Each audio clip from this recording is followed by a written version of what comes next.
Hello, I'm Inez, the Tarot Spider. Welcome to my parlor. Normally, I would tell you to sit and relax, but I'm too excited because we are in my favorite time of the year, spooky season, Samhain, Halloween. It's all there for you. And so, let's get this started. I have a collection of Halloween themed tarot decks and I want to show them to you. Let's start with my favorite among favorites. That's the Jack-o'-lantern Tarot. This is a deck that I bought in 2021 on Amazon for $30, and it is a Lo Scarabeo deck by Giuliano Costa, and he's the artist, and the author is Rachel Paul, I believe. The literature included with the deck is not clear. My personal opinion,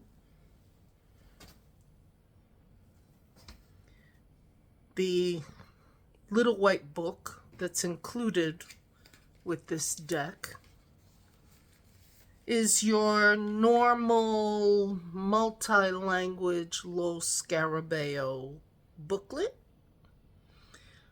Let me tell you, all the opinions here are my own, okay? Nobody's paying me to say anything, and so what I feel is what I feel. I really enjoy this deck, but I find that the card descriptions in this book are very superficial, let's say. All right. So the bulk of this book is doing it in all different languages, the way Lo Scarabeo does. But let's say Ten of Wands, press forward, adorned by the spirit of creativity, your soul and transition. Ooh. Okay. This deck is close. We could call it a clone of the Rider-Waite-Smith. But there are some very interesting differences here. And they make this deck really cool and interesting to me. Okay. Again, this is a regular deck. There's your title card. There's your regular Lo Scarabeo naked person. And you're going to find that the characters in this deck are very jack-o'-lantern centric. There's pumpkins everywhere, but a lot of other interesting iconography. All right. As we see, this is our Fool, and he's got the doggy, but he also has this strange looking bird here, and I have no idea what that's about. Instead of the white flowers, they're skulls, and instead of the bindle, instead of the hobo bindle, it's a bat. So how he keeps his things in there, I don't want to know. So there are a lot of interesting differences here. A lot of skeletons bones making up furniture and clothing. This is the Magician. I'm not going to show every card. Um, One of the things that I found interesting is that a lot of the plants in this deck are carnivorous. Here's the Magician, and you can see his shirt has an owl face, including the bill on there. And all of these are pitcher plants and Venus flytraps, which I find really interesting. So there's a lot of skulls, a lot of bats, a lot of owls, um, of course, a lot of pumpkins. Let me look for something. Hold on just a quick minute. The sun is not a baby, it's a person.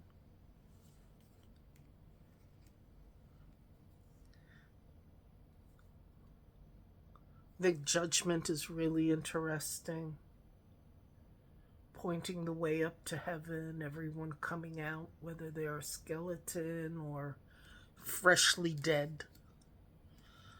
And I wanted to show you the Ace of Pentacles, actually, because I found that.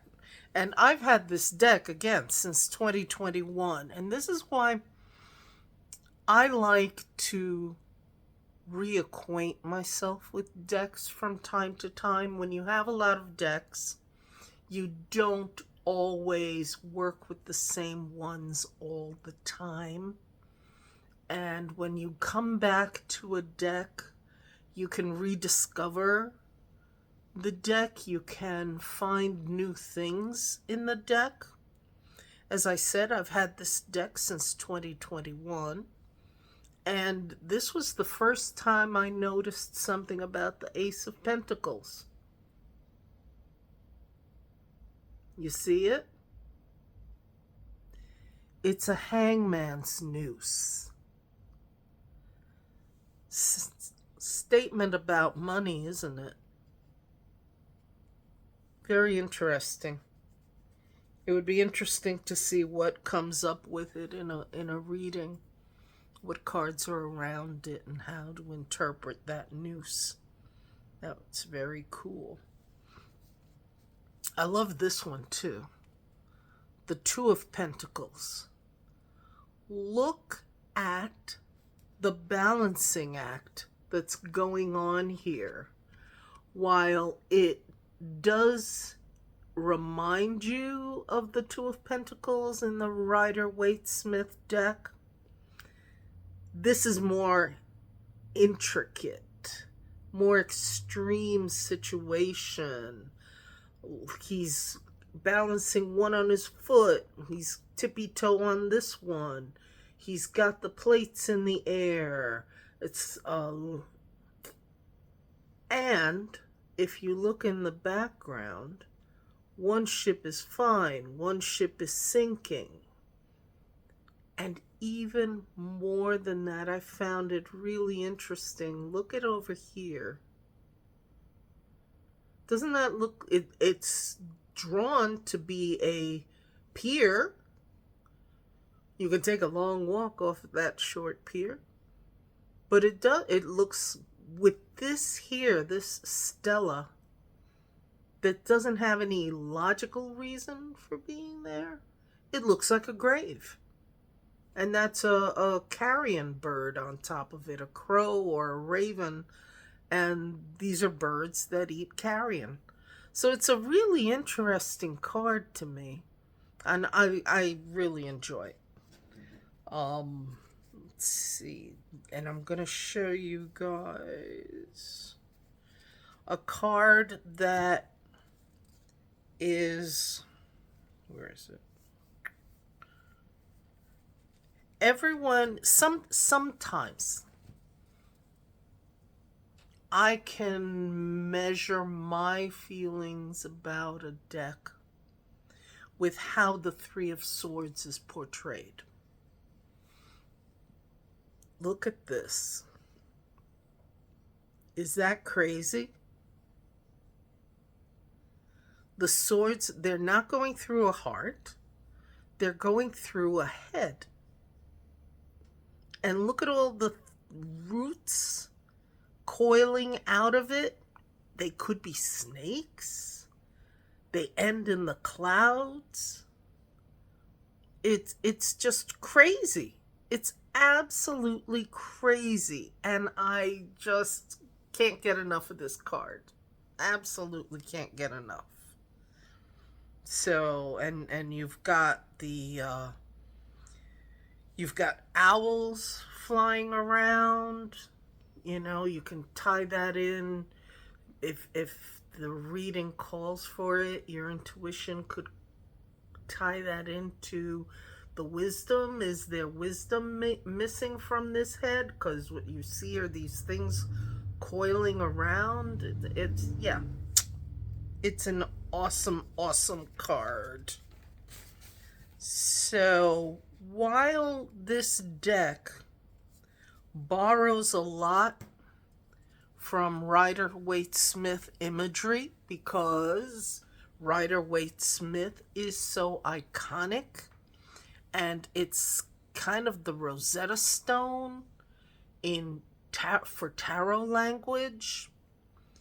There are differences in this deck that make this deck amazing to me. And it's really weird. I've tried using this deck outside of spooky season, and it just is not talkative. This is its time. This is its moment. Starting from October 1st to November 1st, this is its time. This is the Four of Swords. And again, there are really interesting differences, because when you see the Rider-Waite-Smith Four of Swords, it looks like a stone effigy, like they would do on medieval tombs, where the knight or the king would be lying there and holding his sword to his chest, and you had the other swords up on the wall, and it was the peace, restfulness, and all that. If you look at this card, it's weird. It looks like the armor, the placement of the helmet of the armor makes it, and the placement of the hands, which are not resting in his lap or across his chest, but going up. It looks like he's getting up off of the tomb. So it's not as restful as we would normally think. But yet you've left with the skull resting here on the tomb. So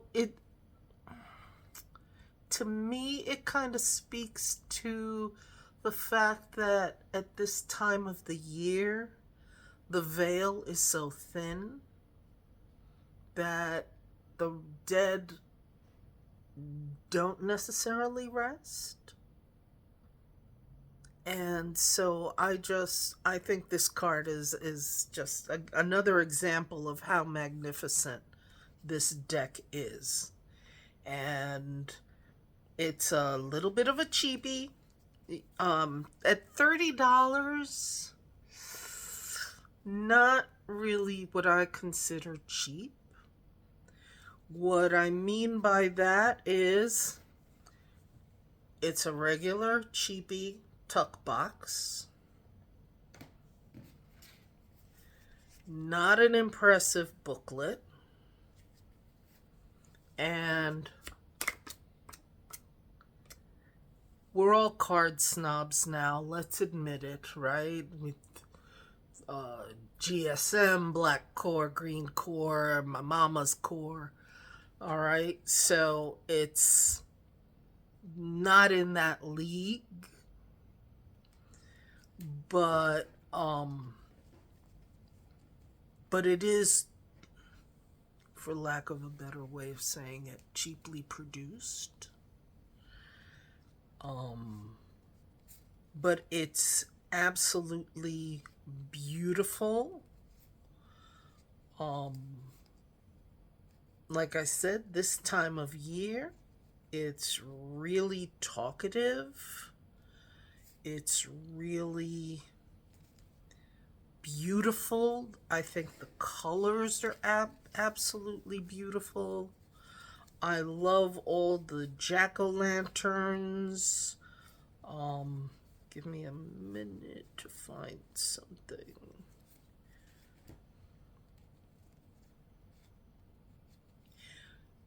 This is something else that I find interesting about these cards.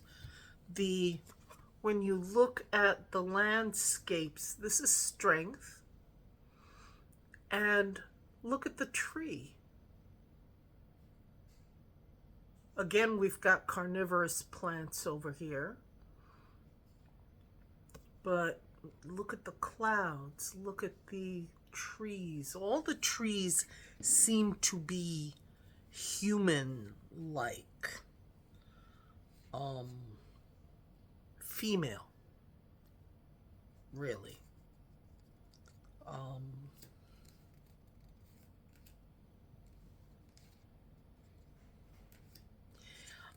I'll tell you, this death didn't do it for me. And I love death. I love the death card. Um, but it really didn't do it for me.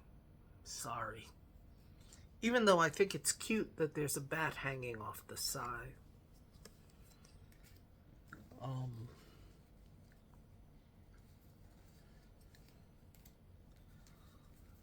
is this the creepiest devil?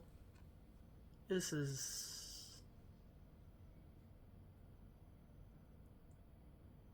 He's going, hi! Um, I always find the devil an interesting card, depending on what other cards are around it. Um, and if you haven't noticed, there's pumpkins and jack-o'-lanterns everywhere, whether they are the building itself, like here in the tower,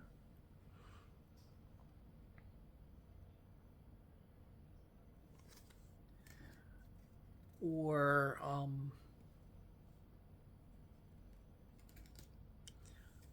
here's the moon.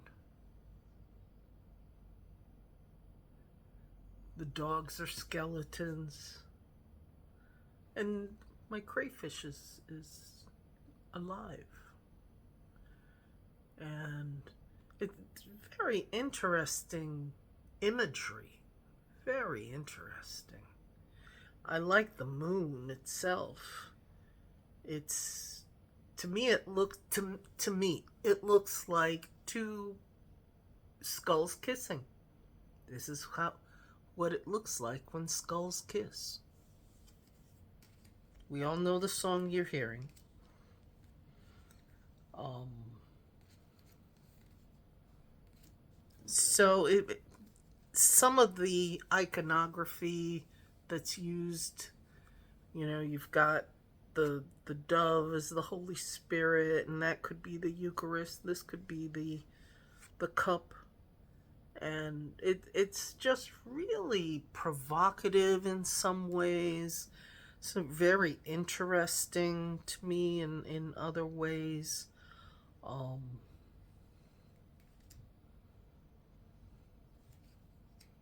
I'm trying to think. I think it was a pentacle. Was it a pentacle that got me?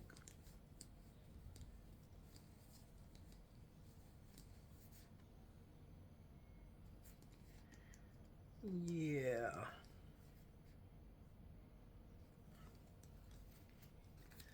again, the Three of Pentacles. We always look at it as the image on the Rider-Waite-Smith and a lot of other cards that derive from there make it a marriage card, but this does not. And again, you've got some religious imagery here, carving a crown of thorns. It's just can be very provocative in some ways.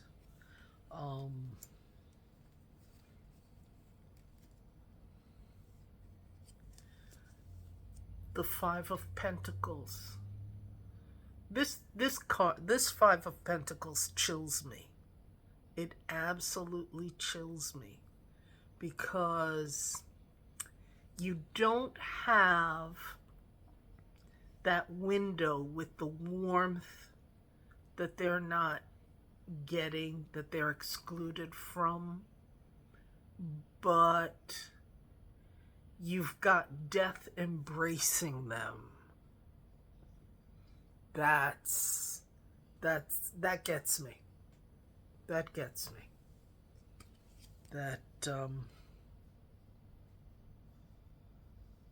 Yeah. That's what I'm gonna say. It gets me. There's a lot of movement in these cards. Look at this creature that the Knight of Pentacles is riding. Is it a dragon, praying mantis, fire, dragonfly kind of thing? Bobby? I don't know. And again, you've got the tree back here that's the body of a person, and just really an awesome, really interesting deck.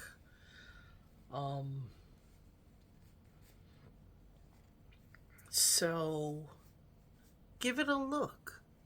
You might find there's I believe there's one or two spreads in the book. Let me double check myself. I know that there is a jack-o'-lantern spread, which you have the cards laid out for the way a jack-o'-lantern is. The two cards for the eyes, the one card for the nose, and then 4 or 5 for the teeth. You can do that. Yeah, there it is. That's okay. That's the jack-o'-lantern spread. I'll be honest, I do something similar to this, but that's why I said, you do the 4 or 5 on the bottom, like the teeth, because I felt that 2 was too stingy, and it wasn't giving me what I wanted to be able to tell the client. And so I was like, I gave my jack-o'-lantern a big grin. So there's my first Halloween deck. I'll be doing more of them in a couple of days. And please join me. Leave your thoughts and comments below. And enjoy spooky season. Ta-ta.